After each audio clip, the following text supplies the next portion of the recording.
Olá pessoal, mais uma aula nossa de ciências, né? E hoje a gente vai falar sobre condutores isolantes. Na aula passada a gente estava vendo, e a gente vai continuar falando sobre isso também, sobre circuitos elétricos, né?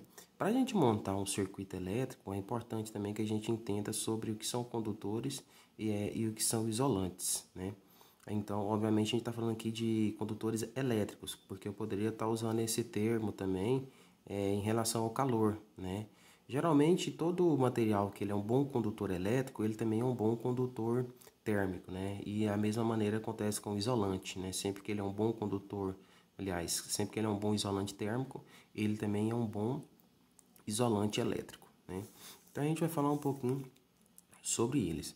O que são os condutores? Então, a gente sabe que no circuito elétrico, né, ele tem equipamentos geradores de energia, equipamentos receptores de energia. Só que para essa energia ir de um ponto até o outro, ela precisa de um meio físico, né? Que no caso são os fios. Os fios, né, são feitos de metais, né? Os fios são o que a gente chama de materiais condutores. O que são materiais condutores de energia? Materiais condutores de energia elétrica. Materiais condutores de energia elétrica são aqueles materiais que têm a capacidade de propagar com facilidade a corrente elétrica entre si, né? Todo o metal, ele é um bom condutor de energia elétrica, tá? Então, todos os metais são bons condutores de energia elétrica. Obviamente, a gente tem alguns metais que têm uma condutibilidade bem melhor que o dos outros, né? Então, todo metal ele é um bom condutor elétrico, né? O ouro, tá?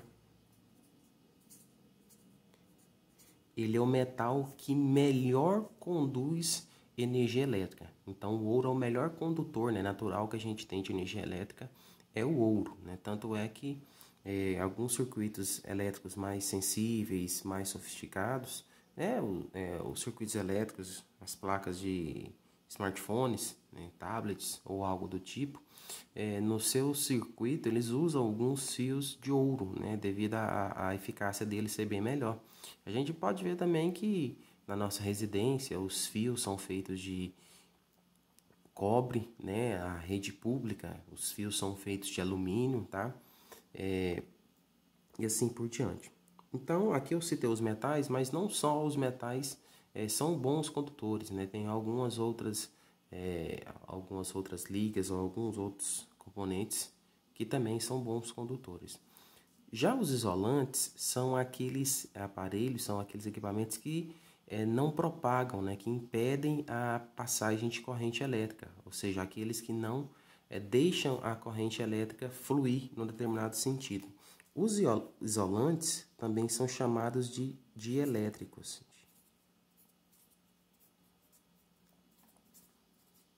Né?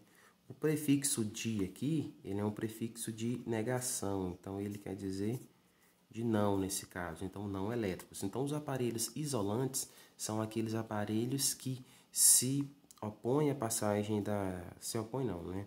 Aqueles que não propagam a passagem da corrente elétrica, né? E um exemplo que a gente tem aqui é o plástico e borracha, né? Que são equipamentos que não propagam a corrente elétrica, são equipamentos que a gente chama de isolantes elétricos, né? Isolantes ou dielétricos. Algumas curiosidades aqui. Então a gente sabe que o condutor é aquele que propaga a corrente elétrica, isolante é aquele que não propaga a corrente elétrica. Só que um detalhe, né?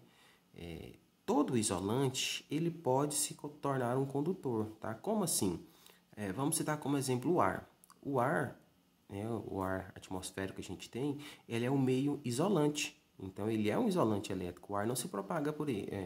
A eletricidade não se propaga com ele. Tanto é que se a eletricidade fosse o meio condutor, quando a gente passasse a mão próximo à tomada, a gente levaria um choque. Isso não acontece.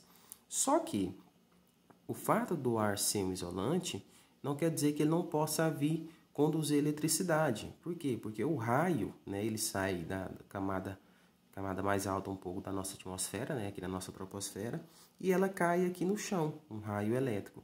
E qual que é o meio que a gente tem entre uma camada, a parte mais superior da troposfera e até a superfície terrestre? São dezenas de quilômetros, né? Vai até 50 quilômetros aí. E o raio, ele se propaga pelo ar e cai aqui. O que acontece? Então, todo isolante ele pode se tornar um condutor. Isso depende da intensidade da corrente elétrica. Então, se a corrente elétrica ela for muito forte, né, esse isolante pode vir a se tornar um condutor elétrico. Eu tô com um chinelo e eu posso... Meu chinelo é de borracha e eu posso encostar na tomada e eu não vou levar choque. Não é recomendado, né? Por quê? Porque o chinelo, apesar dele ser um material plástico, dependendo das condições, ele pode sim conduzir energia elétrica, tá bom? A não ser os condutores e os isolantes, a gente tem outros dois conjuntos aqui. Eu tenho os semicondutores e eu tenho os supercondutores.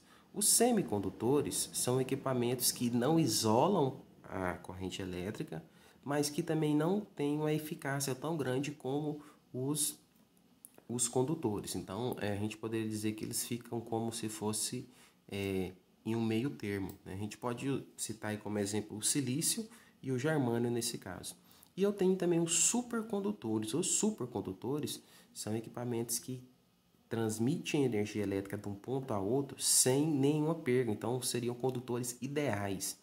Coisa que é muito difícil da gente conseguir em condições ambientes, né? Então, eu consigo um supercondutor, mas isso varia muito da questão da temperatura em que ele se encontra. Então, para a nossa atualidade, existem sim supercondutores, só porque são casos a serem estudados, tá certo?